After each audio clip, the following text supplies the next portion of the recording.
Hey everyone, this is Ian Carlin. Welcome to this very special edition of the Empty Cup podcast. Today I have with me via Google Hangouts, John Parrish. Hello, John. How are you? I'm doing great, thanks. Thanks for having me. I'm so excited today. We are doing a special tribute to John Sifu and what would be considered my Sigong, Abel Sandoval. Now, this requires a little bit of a backstory here as to how me and John met and why we're doing this in the first place. And so I know that a lot of people who listen to the Empty Cup podcast already kind of know a little bit of my history in JKD. But I'm going to kind of reiterate it real quickly just to kind of get everybody kind of up to speed, and then talk a little bit about how I got the chance to meet John, and then we're going to talk about Abel and his legacy, and why we're talking about him today, because he was such an amazing person.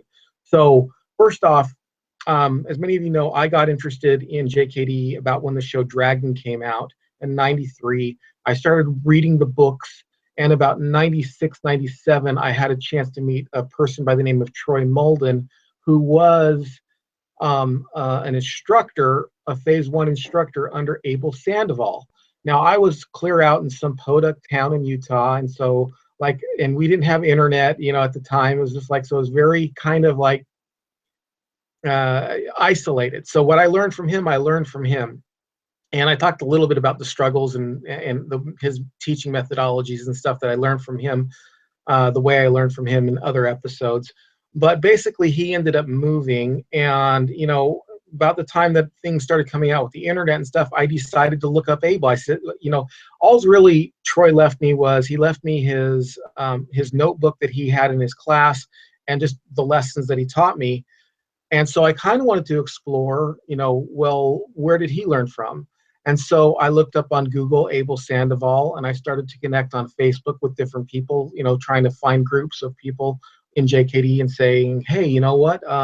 My instructor's name was Abel Sandoval, and all I knew is that that was his name and that he taught in Southern California somewhere. That's it. And a lot of people don't know Abel, but if you know probably his most well-known student was Bill Holland. Almost everybody in JKD knows who Bill Holland is. Well, Abel Sandoval was Bill Holland's original JKD instructor. And so I had the chance and put out on some message boards and stuff like that. And one of the people who responded was John. That's how you found me, right? That's exactly right. Yeah, I actually at the time was seeking out Abel myself, and there was limited information out there, as you and I have talked about before, and your post was one of those limited strings with his name in it, and that's how you and I became connected.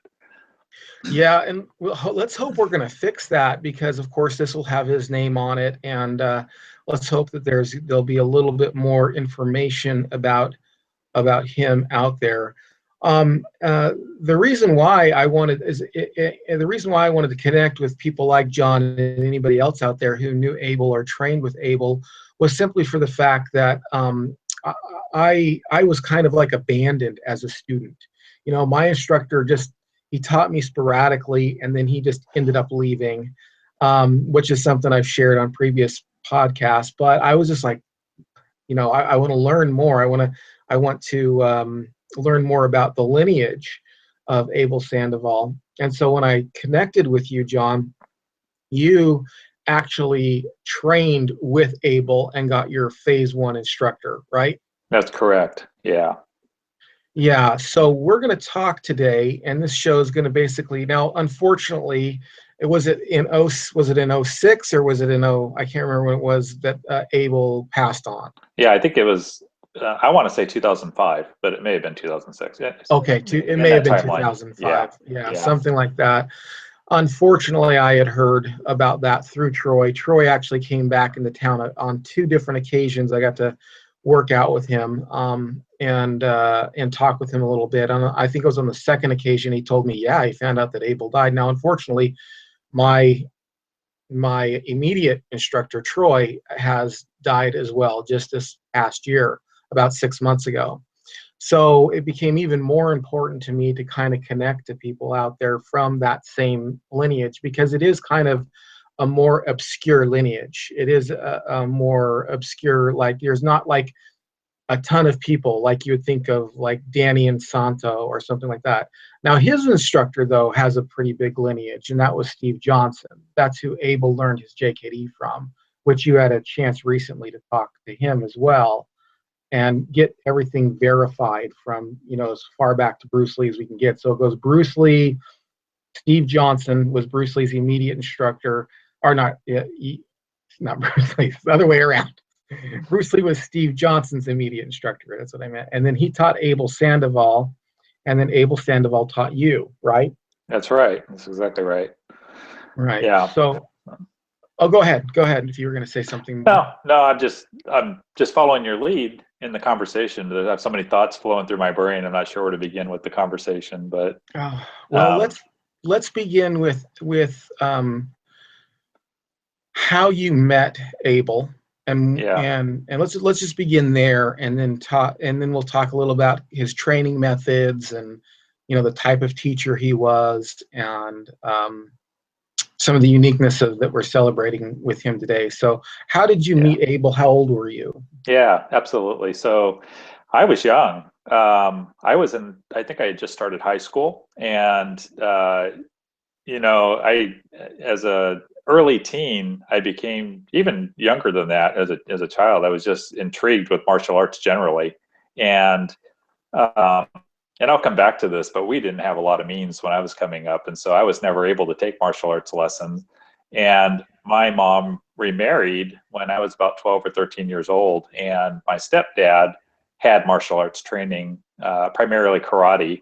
And so he taught me what he could. And he introduced me to a lot as far as just opening my mind. He was the first person to take me to a Chuck Norris movie, and he would take me to the library, and I would just check out everything I could. Well, I was at high school and talking, some other kids, and somehow it came to my attention that there was a Jeet Kune Do instructor in Palmdale, which was at the time a town of about 13,000 people in the high desert in California. And I skipped one step, which was my stepdad took me to a Bruce Lee movie, which was Enter the Dragon. Oh, wow. And that blew my mind. And then I wanted to learn everything I could about Jeet Kune Do and Bruce Lee. And so I was constantly pestering them for martial arts magazines and the like. And so anyway, in that era was when I had heard about Abel, and my stepdad took me to his Kune in Palmdale, and it was on a weekend. And sure enough, Abel was there, and he had a handful of people there with him. He wasn't in an active training session, but they were just there working out. And my dad pulled Abel asked him if he could talk to him privately, and Abel said sure. He went in the back office, and I don't know, some minutes later, my stepdad came out and said to me, "Okay, Abel's gonna accept you. You're gonna be one of his students." And Abel talked to me for a little bit and said, I just want you to understand this is a full contact sport. We're not shy. It's an aggressive sport. We're full contact sparring. And so he wanted to make sure I knew what I was getting into. But what my dad had spoken to him about was, he said, "Hey, look, we don't have any money. My stepson here, he's just like, he's over the moon. He's so happy to hear that you're here in town." And Abel agreed with him to train me in exchange for my stepdad owned a small sign making company. And so Abel said, if I need some signs for my Kune, you'll make me some signs and I'll train John. And the truth of the matter is I trained with Abel for years, and I think my dad made a total of maybe 2, maybe 3 signs for him. And they hung in the Kune there in Palmdale forever. Even when I went back later, they were still hanging in there. But that's how it came to be. And I became a student. So that's very interesting. It's something I think we can, as martial artists, and even furthermore as teachers, teachers of martial arts, we can identify with, and that is that when we see somebody who really wants to learn martial arts, it's really hard for us to say no. Money doesn't become, it doesn't become an object. It's just like, I really want somebody to learn. That's kind of the thing.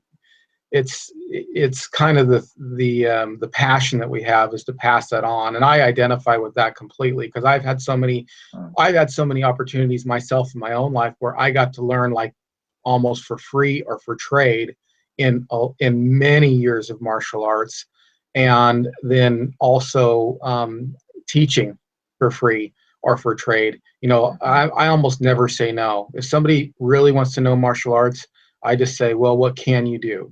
As long as they can do something.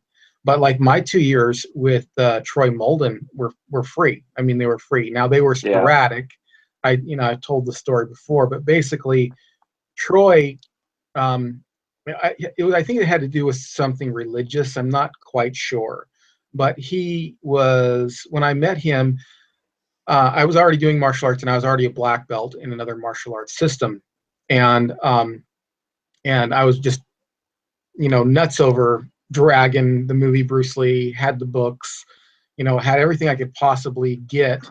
I may have even had like a few like Paul Vunak videos or something like that, and that I managed to, by hook or by crook, get from somewhere. And when I met him at church, and somebody said to me, well, he does martial arts. So I went up to him and I said, well, what martial arts do you do? And he told me, he said, well, I do Chinese kickboxing. And I thought, well, I said, well, that's really vague. And I said that to him. I said, what? Well, that's, that Sure. could mean a lot of different things. Yeah. What kind? And he said JKD. And those were the magic words. I basically had to beg him to teach me, because I don't think he really wanted to.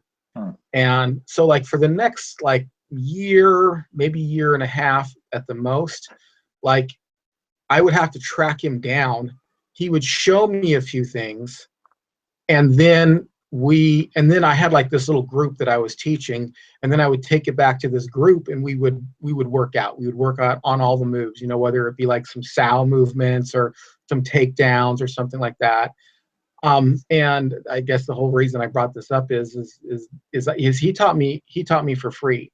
The last 6 months he was there, maybe 4 to 6 months, he was tired of being a carpenter, and he just said, look, I just want to open up a martial arts studio, and so I'm willing to train. And we trained like every day. Like, he came over as soon as his work was done. He came over to my house, or I went to his house. We came over and he trained, and we trained every day for like 4 to 6 months for like 2 to 4 hours a night.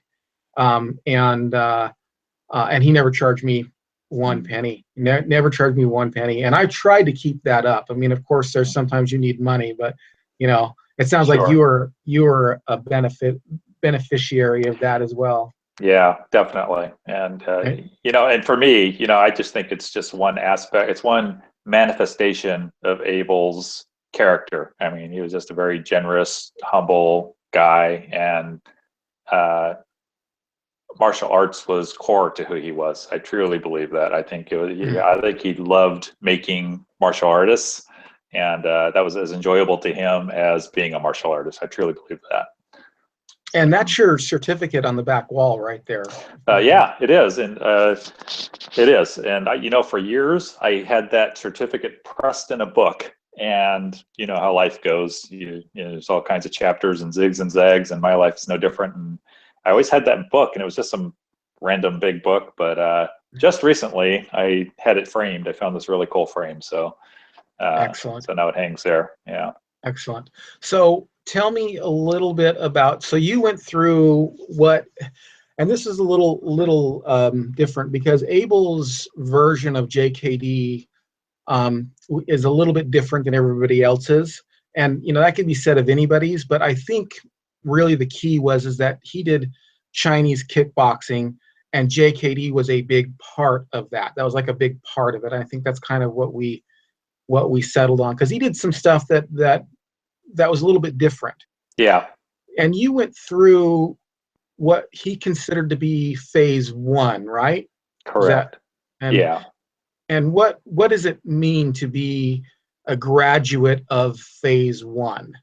Mm-hmm. That's a great question, and I guess there's a couple of ways to answer it. The conceptually, what I think it means is that he viewed you to be a competent fighter within the structure that he was teaching, and at a point of proficiency where you were going to stay true to his form and his structures and the JKD philosophies.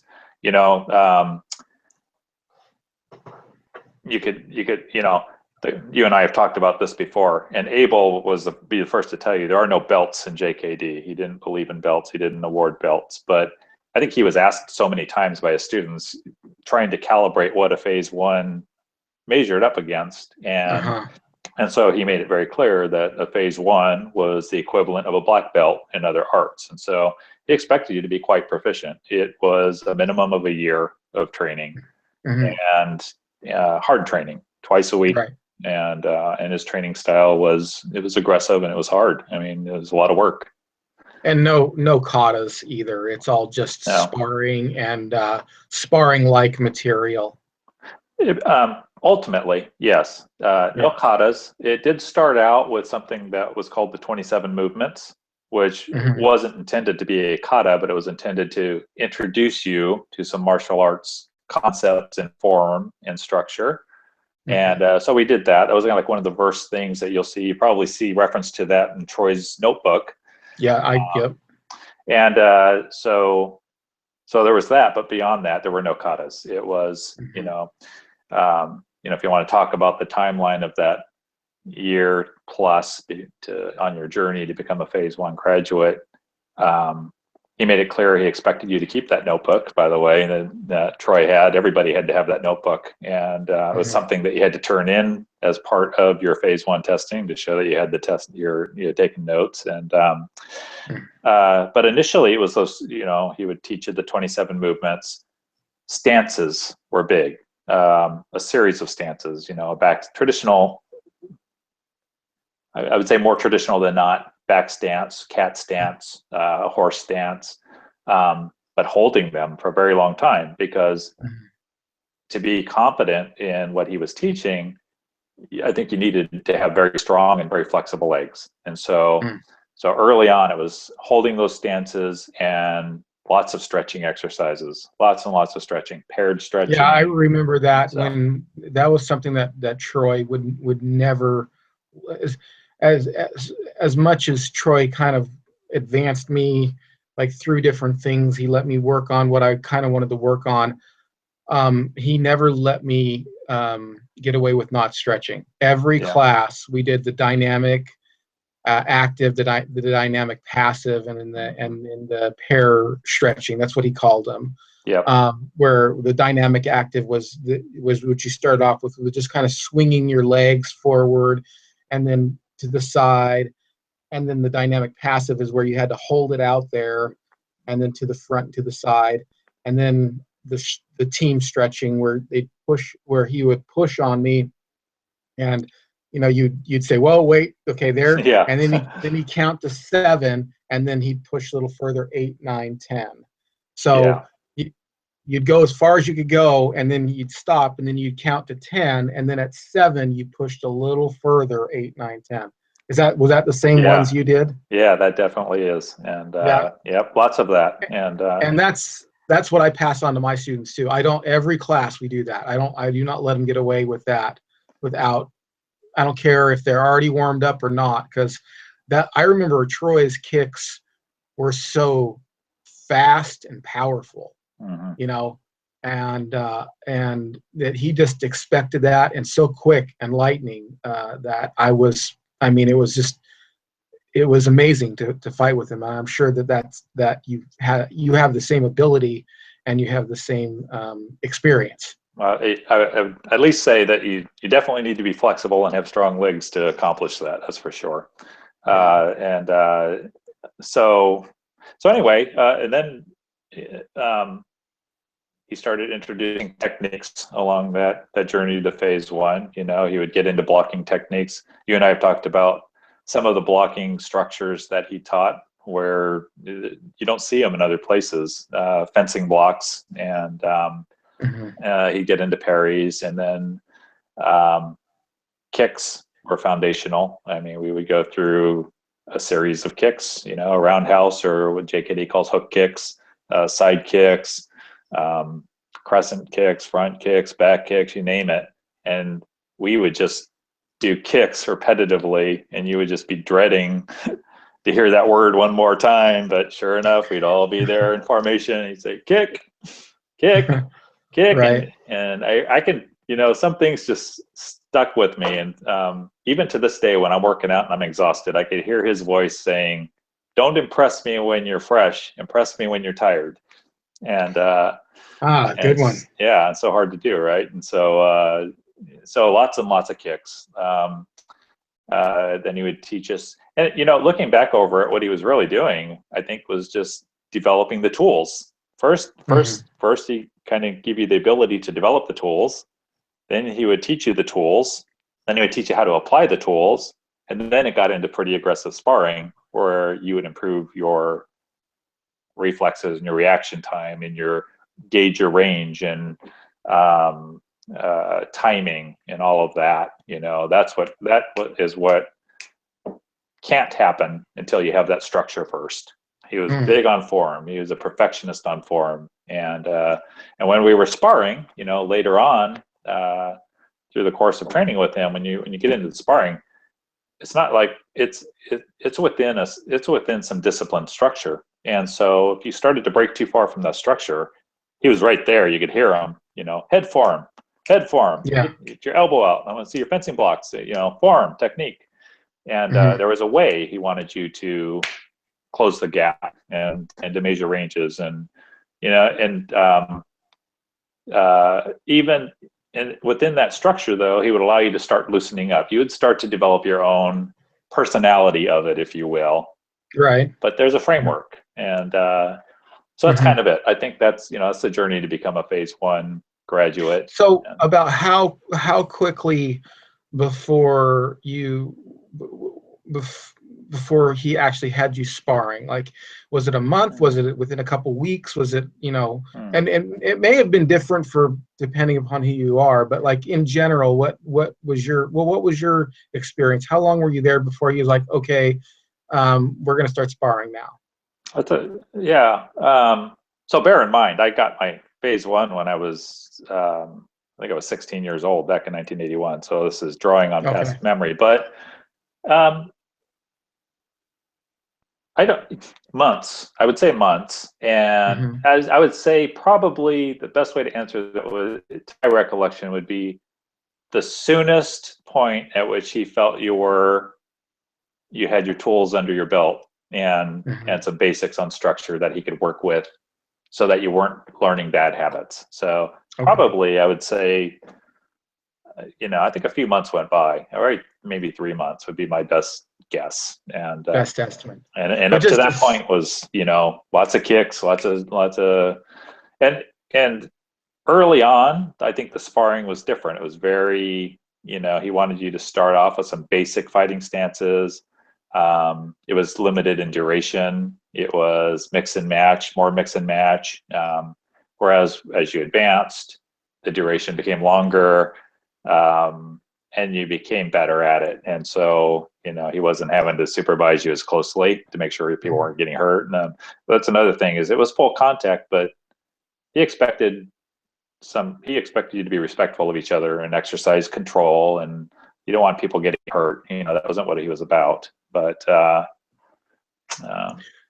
okay, well, let me ask you a couple questions along this lines. And so, how far did you get into? Well, let me digress here. It's different because like you went from basically 0 into JKD with Abel. So like I'm always trying to figure out like where other people were, like how the class actually ran. Where I came from a position where like I had a lot of really good tools already, you know, being a black belt in another system already. And then I think that Troy kind of factored that in. I don't think he started me kind of at scratch, because like my kicks, there were like a couple of adjustments he made, but like there was like no like, okay, this is how you throw this kick or whatever. You know, I could throw the kicks already. I already knew kind of like, you know, a back knuckle, you know, how to properly throw combinations and stuff like that. So he worked with me a lot on like trapping, you know, like close in fighting. So I think that's, so I think I kind of got like a little bit of a skewed perspective, and not in a bad way. It was just a matter of and the way he was trying to show me stuff. He was like, well, maybe this would be better for you to work on this. So we worked like on takedowns and like some trapping and stuff like that. And like one of the things like I remember that he did was he'd have me stand in the Wing Chun stance. Basically, I think he called it scatsa. I'm not sure, but the not SCOTUS, but scatsa, and which is basically the Wing Chun stance. And then we would do this where we would do a pair drill, just you know back and forth. Just one, you know, like pak sao punch, pak sao punch, pak sao punch, or gong sao punch, and then he would make me do it in that side stance, the SCOTUS stance, and he'd do then we do the same thing, and then we would start sparring. But he and I started sparring like almost immediately because I think he recognized that I had some skills. So that's very interesting. I don't know if that's any similar training at all. Like, so for example, we would just stand here and, you know, pock punch, pock punch. And When then, you when I saw you doing that, it put a big smile on my face. Actually, I remember doing that with Abel. You know, one of the last times I saw Abel, it's one of my. I was just thinking about that the other day. Actually, that exact thing that you're doing, where it poks out, and then he kept. I was doing it with another student, and then he came over and stepped into the other student's place, and he and I were doing it, and I started getting tripped up because Abel would just make me nervous. You know, not that he gave me any reason to be nervous, because you know it was Abel, and that's how you do it. Yeah, yeah, and so so anyway, yeah, we did that a lot, and I should also say that you know it wasn't like clean breaks in that timeline as I was describing it. It wasn't as though you stopped practicing kicks or you stopped practicing technique because you started sparring. There would just be, you know, an hour of sparring on top of continuing to learn techniques and working on trapping or working on execution of punches and strikes and the like, and practicing on kicks that never ever stopped. And so, yeah. Yeah. Okay, so did you do any phase 2 stuff at all? Did you go into phase 2 at all, or did you just like got your phase 1? I'm out of here. No, I kept training, and how was phase 2? I wasn't certified as phase 2, and so I never tested for that. But I continued to train on. So, what would I say? I would say what changed? It was just continued refinement of execution and technique. He introduced weapons. There was some introduction of weapons, nunchucks and staffs came in, and what else? And assistant teaching. You know, and in retrospect, I realize now that I think that's a part of what he was teaching, was how to be a teacher by having his phase 1 folks do that. And I didn't, that part was never something I loved. Actually, I always felt like I wanted to be learning. I didn't want to be teaching, but you'd have me helping out with the junior students, and it was fine. But you know, so I mean, that was my experience. And then I did, you know, life takes turns. I went away to college, and then I came back several times. Though, you know, I think I took a break when I still lived there in Palmdale for maybe a year or two, and then I went back. It was like mid 80s, and trained for a while longer. And then I went away to college. I went to first to Riverside and then down to San Diego to go to college. And for a while, I was driving up from San Diego up to Palmdale. It was not. It was too far to go to be a long-term thing, but I did that for a while. And the last time I remember seeing Abel was in the early 90s, though. And yeah. You probably ran into Troy in after your phase 1, because I know he got his I think he got his phase one maybe like late 80s, so he probably would have been training in the early 80s. Mm-hmm. Um, Hmm. so you know, you may have run into him. I wish I had a picture of Yeah, I him. wish I did. I wish I could see his face and know. Yeah, Yeah. very Uh, skinny blonde kid, hmm. muscular though, like ripped, like kind of like a blonde version of Bruce Lee. But Yeah. I might be able to find something here. But we still have mutual friends, Yeah. so I might be able to find something here fairly quickly. I did finally just get a picture of Abel. Actually, he got sent Oh, to you me. did. Yeah, I would I love to told see that. I told Daniel. I'll send it to you. I Thank you. told Daniel about what we're doing. Daniel Sandoval is Abel's brother, by the way, just so everybody knows. And Daniel was real helpful to me. I actually Such a got to nice guy. talk to Yeah. him. Yeah, totally. I invited him to be on the podcast, in fact, to talk a little bit about Abel, because apparently, but he was a little too nervous or something. He said, "Nah," he said he'll just listen to it. But apparently, Abel was a Green Beret as well, Oh, I did not and know that. so yeah, Wow. he was a Green Beret. His brother asked me if he wanted me to send a picture of him in his uniform, or if he wanted me to just send a picture of him in the ring. And I said in the ring first, and then I said, well, but send me a few of them just so I can choose. And he didn't send me a picture of him in uniform.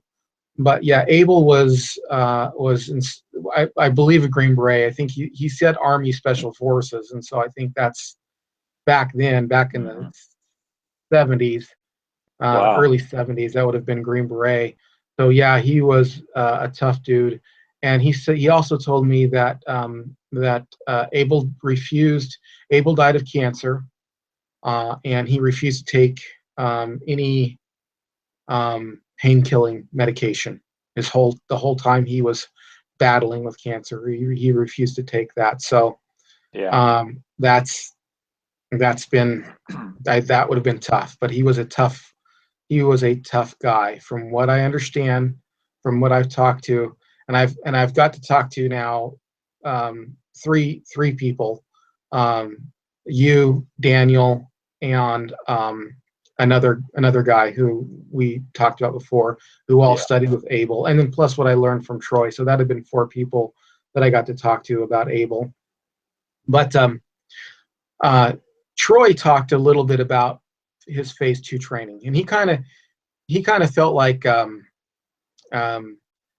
it's kind of hard to remember because I can't remember if this was like at the end of his phase one or this was after phase one and phase two. So I'll just run by what he said, but it was somewhere around there that there were some classes he would go to, and it was like all sparring, like that's all they would just match you up, and then you would spar the entire evening, and then you'd switch to the other person, and then you would spar the entire evening. You know, Hmm. you would just rotate the entire evening Hmm. sparring. And then he also mentioned the weapons too Hmm. in phase two, but he said all he learned was like to roll with it. That was it. He had a sword or something, and then like all he learned was to do some rolls with it and Hmm. stand back up. So he didn't get too far into phase two either, from what Hmm. I recall. But he did say that there was a time there, and I can't remember if it was just before he got his phase one or if it was just after he got his phase one, where it was you sparred, you basically fought all night. I Yeah. mean, that was it. Even as you're approaching testing for phase one, we would do that too. There's a lot of Yeah. sparring. A lot of sparring. Yeah. Okay. Hmm. So tell me a little bit So. about how you got phase one. What did you have to do? What did Hmm. Abel want to see you do in order to give you that certificate that said that you are a competent fighter? Before, you mean at the time of the testing At itself? the time, yeah. Yeah. Yeah. Well, I think so. I don't think he would even let you test until he felt reasonably confident that you would pass the test. I think he needed to feel pretty good about you. Well, I remember the test was a big event. We knew it was coming up. He announced it, I don't know, sometime in advance. There's a test coming up, and I want you to be ready. And So we went to the Kune. I want to say it was a weekend. Packed room. The Kune filled with people, family. But of curiosity to me is there were some people that were very important to him in the world of martial arts that came up from Los Angeles, and I don't know who they were. And I sure would like to find out. I have some ideas of people that might be able to tip me off if I can get in touch with them. But people names that we've talked about. Donald Brock was one of his, a fantastic student of his. Tommy Sanchez was another one. They were just ahead of my class, but I trained with them, and they were like assistant instructors to me. But I think they may know. But it was important. It was important to him that we do a good job in front of those people, and so I think they were noteworthy people in the world of martial arts. I just don't know who. But anyway, packed house. I remember being invited to the front of the room. I was a shy kid, and so the act of being in front of all those eyes upon me was nerve-wracking in and of itself. But basically, I remember him asking me to execute different things, all the kicks, both sides, both legs, side kick, front kick, whatever. There was some demonstration of trapping techniques. I think I had to run through the 27 movements. And I don't know how long that went on for, but it was a one-by-one, test candidate by test candidate. And then ultimately you had to fight, you had to spar in front of everyone. I sparred with Don Brock for my phase 1. And I don't know I how know a long lot I of sparred people. for, but Yeah, a lot of people might not know this, but Don Brock was apparently, I mean, because I heard about Don Brock through Troy, and he was just incredible like, fighter. Yeah, incredible yeah, this fighter. incredible In fact, fighter. you talk about being, feeling. If I had any moment of feeling vulnerable that I might not pass my phase 1 test, it was when I got up to spar and Don Brock came out to spar with me, and I was like, oh no, this might not go well. That's the kind of thing that went through my head. But I held my own okay, and Don was gracious enough to make me not look so bad.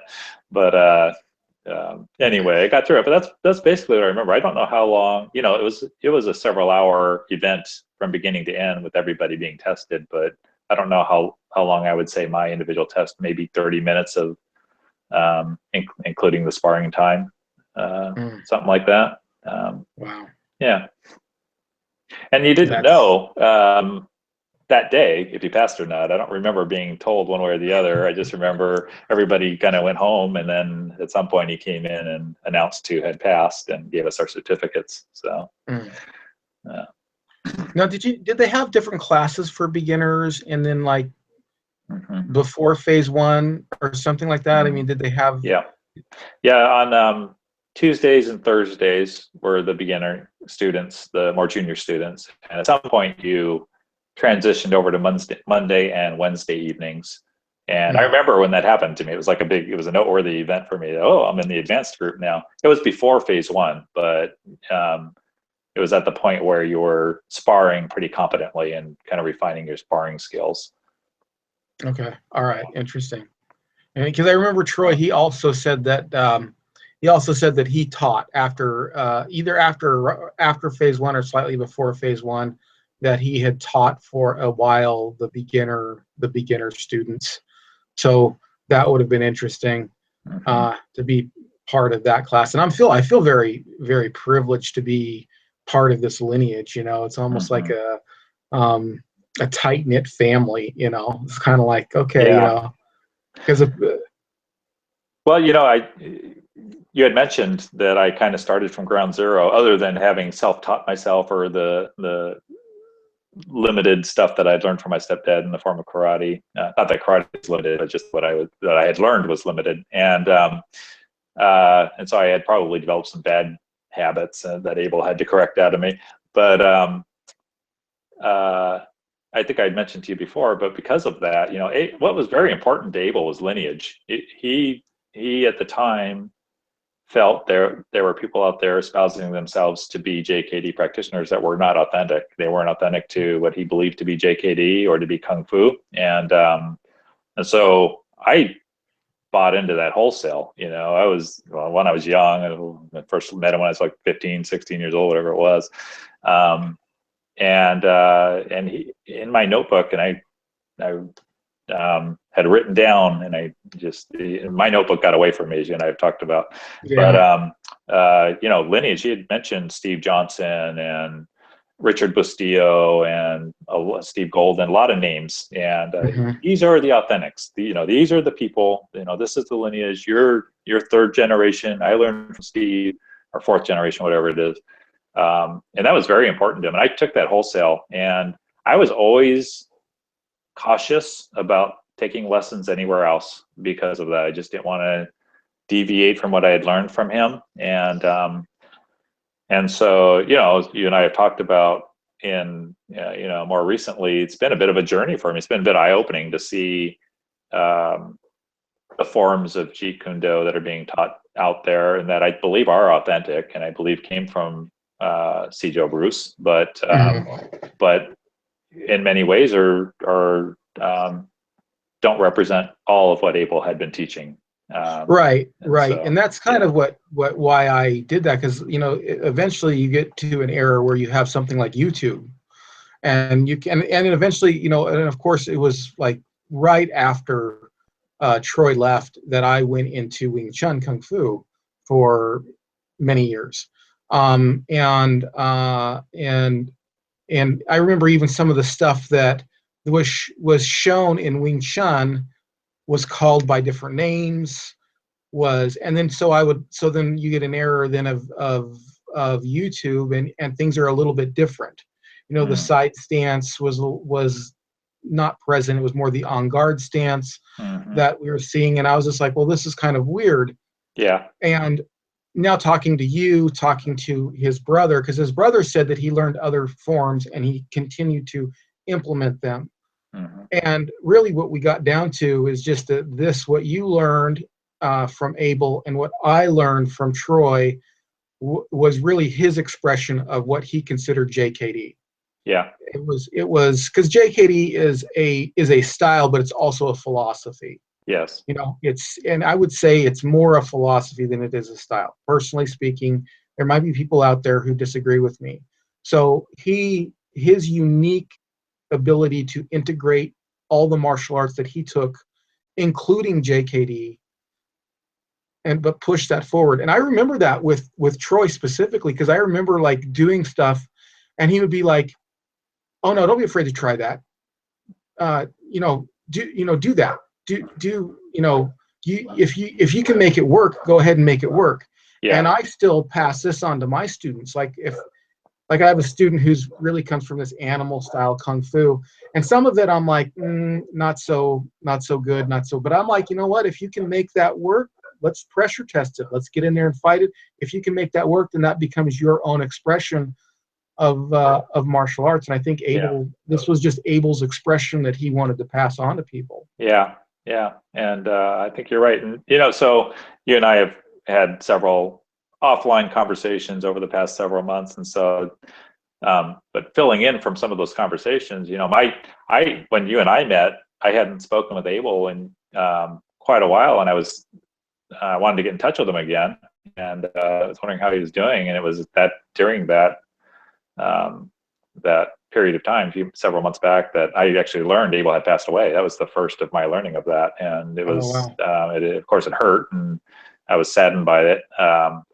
But and then, coincident in that timing, I started training at Taki Kimura's studio up here in Seattle.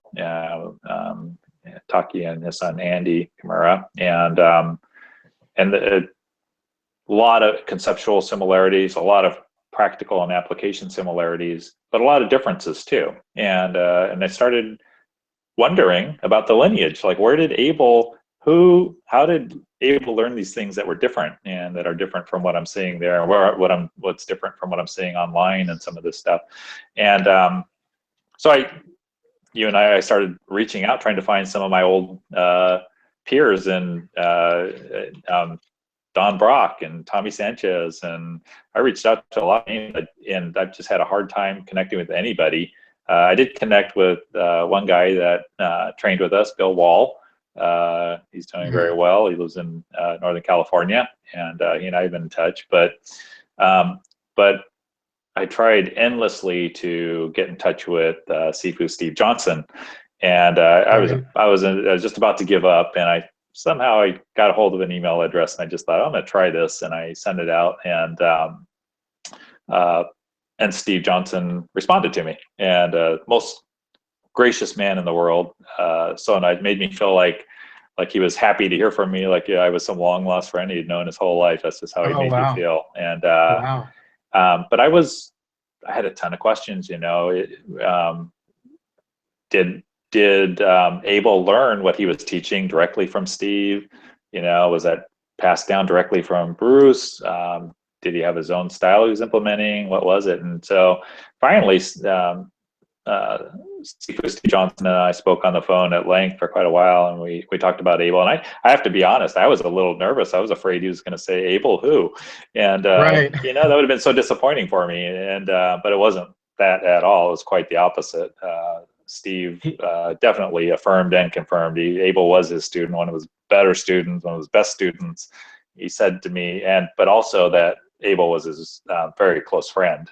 And every time I would refer to Abel as a student, I heard him say it like 3 or 4 times. He'd say, "And my friend, and my friend." He wanted to underscore that with me. But Steve did mention to me too that Abel had other martial arts training before he met him. And so he was his student, and he did learn from him, but he had some diversity in his training. And Steve Johnson himself has a very eclectic portfolio of martial arts experience and credentials. I mean, he's a very accomplished person, as most people know. And so I was asking him about his self-expressed style of Kung Fu. And he said something to me that stuck with me. He said, it doesn't really matter that I describe for you, the nuances of what my expression of JKD is, or what Abel's expression of JKD is. Bruce had his expression of JKD. Abel had his expression of JKD. It was effective, and that's and it opened my mind to not to be so hung up over the. It's kind of what you're expressing too, and what you're talking about is not to be so hung up over the tactical application of each particular move or skill. Those things are important, don't get me wrong, but I think once you get to a certain skill level, there's an element of personality behind it, and allowing other things that work to come into play. And so this whole journey over the last year or so has really opened my eyes and my mind. Yeah. Well, the essence of JKD is, I would say it's simple, direct, and non-classical. That's Bruce Lee's own word, simple, direct, and non-classical. And I think that, of course, he had his techniques that he believed were simple, direct, and non-classical. So he passed those techniques along with that. But other people will pick that up and go, hey, this is what for me is simple, direct, and non-classical. And then other people, this is for me what is simple, direct, and non-classical. So I think that there is room to grow. And I know that this is like a big, there's all kinds of fights in JKD, and I've managed to stay out of so many of them, thank God. But I've got good friends on both sides who would fight with each other, but luckily they don't fight with me. You got the concept group, and you've got the traditional group, or whatever. But I tell people all the time, look, I was introduced to JKD in 2 ways. In number one, I was introduced to it as a philosophy and as a style. And the two didn't seem to conflict. There was no confliction there. I wasn't taught well, this conflicts with that, or that conflicts with this, or anything. I was taught a series of movements, but I was also taught a philosophy that was open enough that my teacher didn't mind if I tried new or different or innovative things. He didn't care. He was just like, well, if it works for you, it works for you. Is it simple? Is it direct? Now that doesn't mean he never corrected me. Like I remember one time specifically, I was working on a fake because I would come in high like this and I would come under low. So I'd come in with the high and then come under low like this, kind of like from like a high jab to an uppercut. And Troy stopped me and he just said, "Why not be more direct? Why not come in high like this and just shoot down low?" I'm like, "Oh, okay." So I mean, it wasn't like there wasn't any correction or anything like that. He just, I mean, he refined it, but he refined it not to stifle my own growth. You know what I mean? Yeah. Yeah. Yeah. Right. And it sounds like that's something he learned from Abel. Yeah, I think so. And I think, I mean, the biggest difference is honestly when I watch this stuff online, I see a heavier focus with the online stuff, and even what I'm learning up here in Seattle with Talkie's curriculum is a heavier focus on the trapping, Mm-hmm. the sows, close range, where and Abel concentrated on all that stuff too. But Abel had a much heavier focus on kicking skills and fighting measure range. So he put a lot more energy into making sure you had very proficient kicks, long range Mm-hmm. kicks, and his stances. When I watched Abel spar and demonstrate, he reminded me of Bruce Lee. I mean, Yeah. in structure and form, the way he moved, he just did, and he was a phenomenal martial artist and a phenomenal man. And Mm-hmm. I'm glad I saw him when I did the last several times in the early '90s, because at that point I had graduated from college, and I mentioned I was a little kid from a 13,000 population town in the high desert of California, and didn't have any means. And I honestly believe it was um, his training, the discipline he instilled in me as a person, that got me through college. I pushed myself through college. I worked hard jobs. I stair stepped it, and then I worked hard and got myself through. And Yeah. first person in my family to graduate from college. And I went back and Awesome. I told him, thank you. You are responsible for that. And it made him feel good. So, Yeah. yeah, Well, martial arts has an impact on our whole lives. it We does. don't really know how much it changes people, but it changes people's entire lives. Martial arts does, and it's such a gift. So, tell me a story about Abel. I'm thinking of one particular that you've told me a couple times about the drive-through thing, but Oh, yeah, yeah, yeah. Sure. I would like to hear that one. But I would like to hear anything else. Like, is there a personal story you can remember about Abel? Start with that one. If it sparks some other memories, go ahead. I have a couple of that come to mind, but I also want to set the stage. My relationship with Abel was a formal relationship. I mean, he was my Sifu. He wasn't uh, like a buddy of mine I was hanging out with. He was somebody I held in very high regard. I Mhm. I gave like a ton of deference to, and just looked up to him. And so the one story you're thinking of is, I don't know if I had. It was either just before. It was around the time of my phase 1 testing. I had some sea legs under me at this point in time, but I was working at Jack in the Box, and a fast food restaurant there in Palmdale, and I was in the back doing something. I don't know, chopping vegetables or dishes or something, and I heard this ruckus out front, and we shouldn't have been closed yet, but it sounded like the girls that were working the front counter up there goofing off or something, and kind of annoyed me. And I walked out there to see what was going on, and it turned out there were two guys that were pedestrians in the drive-through, and they were shaking on the drive-through window trying to open it and break it open, and they'd scared the girls that had been working up front. They were just harassing them. And I don't know, one of them said, "Come out here," or something like that to me. And so I went out there. He had really scared them, these guys, to the point where we weren't even closed, but they had locked the front doors and they locked the window. And so I went out there, and I didn't even hesitate.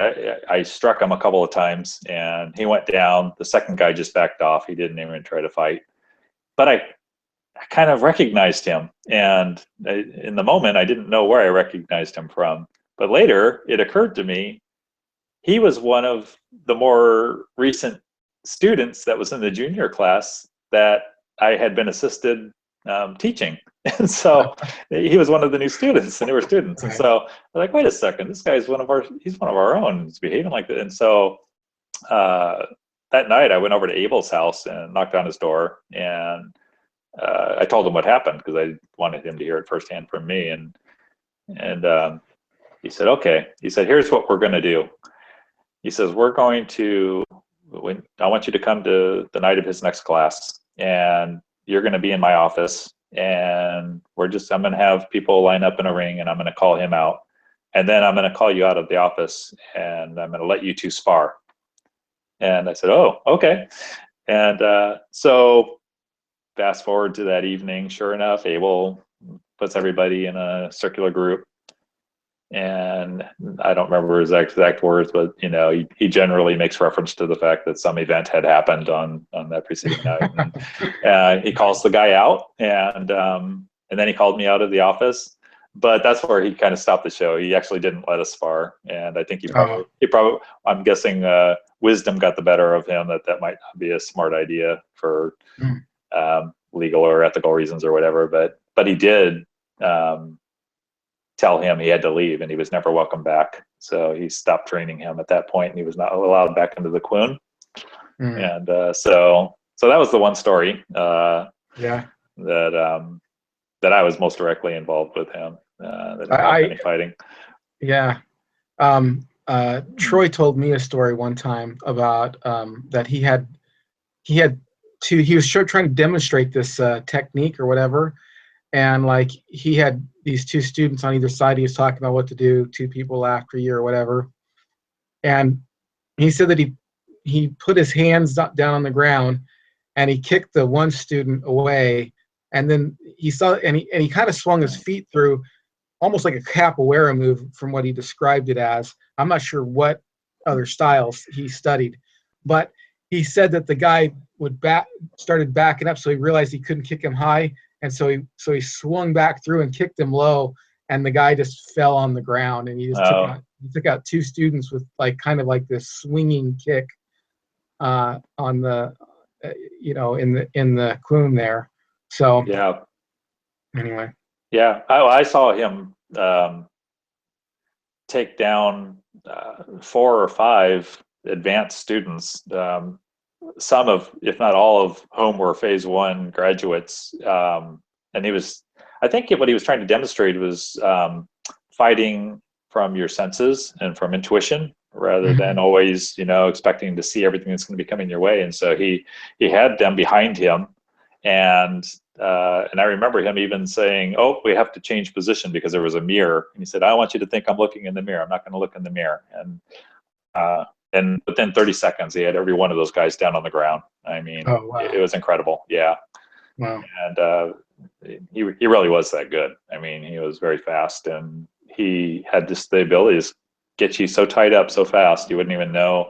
It was frustrating in a way. I look back at those years. I remember being frustrated because, we were coming up together and we're sparring and we're getting better, but you're fighting somebody at least of equal skill to you most of the time, generally. And so you're kind of at this point where they're trying to close in on you, but you know how to block it against somebody at that skill level, and vice versa. And so it was always kind of like checkmate, but then Abel would say, no, this is how you do it. And then boom, boom, boom. And then you're down on the ground. It's like, well, I can't do that, because he had taught us everything, but right. he just mastered it so well that. I wish I would have had a chance to meet him. I really, really wish I would have had a chance to meet him. Yeah. But I just, let's just do what you can at this point. Yeah. Troy told me another story, and he said this story was a little unbelievable, and he said that he wouldn't even believe it. But one of the people that he beat up was there. And so he said that Abel told him the story that he was at the fairground. and that Abel was holding either a drink or a bag of popcorn. I can't remember, just something in his hands. And there were three people, and he basically beat all three of them without dropping his drink or spilling his drink or spilling his popcorn or whatever. He did it basically 2 feet and one-handed. And he said that he wouldn't believe it, but the one guy was there. He said, "Yeah," he goes, "That's how I met Abel. I was there when that happened, and I was one of the guys he beat up, and I was so impressed that I decided that I got to learn what he knows." Because but you're talking about somebody who's not only, a competent martial artist, but when you're talking about somebody who was a Green Beret, Yeah. that guy has seen some stuff, especially the era in which he was a Green Beret, which would have been, back in the early Yeah. 70s. Right. That would have been some terrible stuff. The guy knows combat. The guy knows combat. Yeah. Yeah. I have another side story of this. There's a friend of mine who is a Vietnam veteran. He's not a friend. He's like my friend's dad, and he's not even a martial artist at all. But the guy has just seen so much combat. He's a maintenance guy at the hospital. He was anyway. And whenever a patient would get unruly, they wouldn't call security. They called him. And he would subdue them. He would subdue them every time. And he is this old guy, not very tall at all, real short, maybe like 5'2" or something like that. I mean, pretty short individual. But just when you know combat, when you've seen that kind of combat, you just know where weaknesses are. It just becomes almost intuitive. And it sounds to me like that's what Abel knew. I mean, he just knew when to kick, where to kick, what the guy's going to lead with the front hand or backhand. He just knew that kind of stuff. So that's an amazing story. Yeah. The only other story that comes to mind, and I was not there, but I think Don and Tommy told me this. Don Brock and Tommy Sanchez, was that they had a demonstration on the weekend one day, and they had all gone to Carl's Jr. for food, and there was this group of guys that saw them there in their kung fu outfits, and so they went there and started making fun of them, teasing them because they were in their outfits, and Abel looked at the leader of the pack and said something to the effect of, if you want me to go outside and fight with you guys, I'll go out there and do it. But I want you to first go out there and fall down about 3 or 4 times and practice falling down, so when I do it to you, it doesn't hurt so bad. And the thing is, he had such a presence of character that I can just imagine him saying that, and I'm sure they took him very seriously. They just backed off. He commanded respect. He wasn't like puffed up, and that's not who he was. He was actually very humble, gentle, kind spirit, but you just knew, he had a gravity about him. You took it seriously, and you just knew, this guy has substance behind him. There's some people, when they say something, you're looking at him, you're going, that dude's not full of crap. He's not joking. He's not joking. Yeah, he'll even say it kindly to you, and you're going to believe him. And I've met a few people like that. You're like going, okay, what is this guy like killed a bunch of people or something? It's not like a joke, it's not like a puffed up, and it's not either one. It's not like a false humility or puffing up. It's just like a statement. It's like if I told you my address, it wouldn't be like I would be lying. It'd be like just I'm stating a fact that you can't refute. I mean, it's true.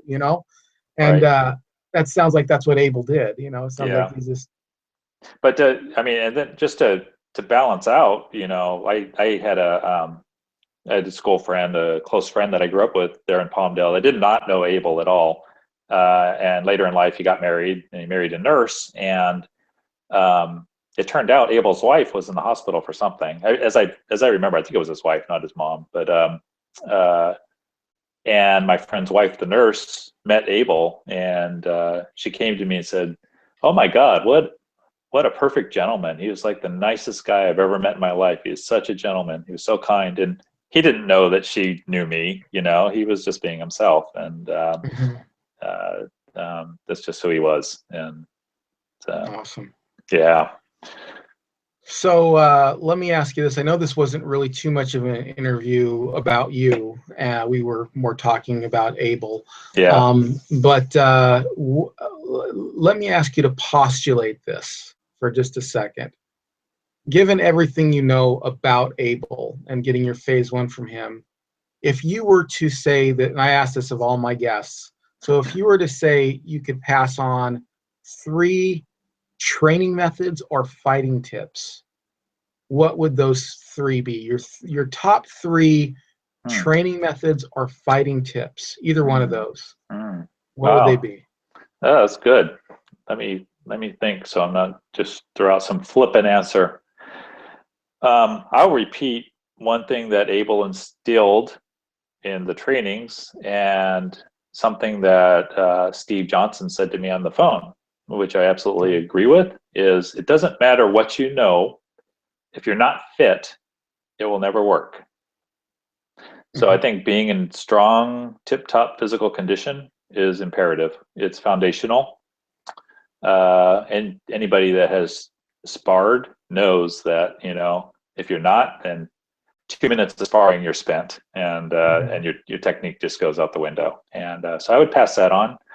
Um, for what I learned from Abel and the style I learned from Abel, I also think what is foundational is strong, flexible legs. I don't think you could execute what Abel was teaching unless you have that. So I guess that's another aspect of being physically fit, but in a more specific way. I stretch every night.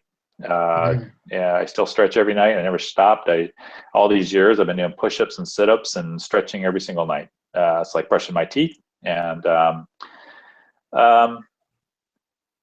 and you've probably seen this whole spectrum of um, the JKD symbol, the yin and the yang, where they'll just show the circle, and then they'll just show the arrows, and they'll show the intersect of the two things, and there's this journey of them when it all comes together, where I'm not going to get this quite right academically, but something to the effect of, when you first start learning how to fight, a punch is a punch. It's an intentional, conscious thing, and then it's without proper form and technique, though. So then you learn the proper form and the technique of the physical act of punching.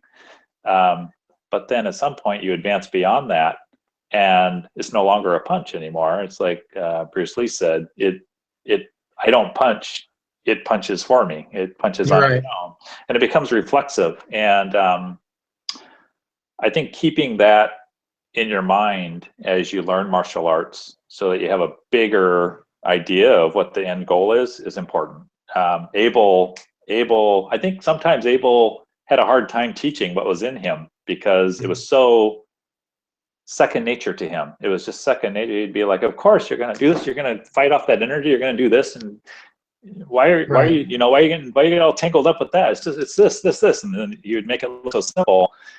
So I think it's important to keep that in mind so you don't get frustrated at a certain point, because I think when you're studying martial arts and you're not there yet and you get frustrated because you can't execute the way you see your instructor executing, that takes years to master, and I'm certainly not even close to that. I would love to be where Abel was at some point in my life, and it's just a constant journey of learning.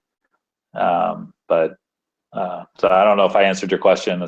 Yeah, I think you That's what did. I I would think throw out. Okay. those were the 3. Yeah. All right. Well, we'll go ahead and close the show up here, unless there are any final thoughts or anything like that. No, I would just give a shout out. I will say my wife and I were in Palmdale, California just a few weeks ago, and we made a point to go by and visit Abel's gravesite, and that was important to me. It was really nice, but once again, it left me wondering where all my peers are and all my colleagues that I trained with and learned from. And so I just give a shout out. If anybody happens to hear this, and if Don Brock's listening, or Tommy Sanchez.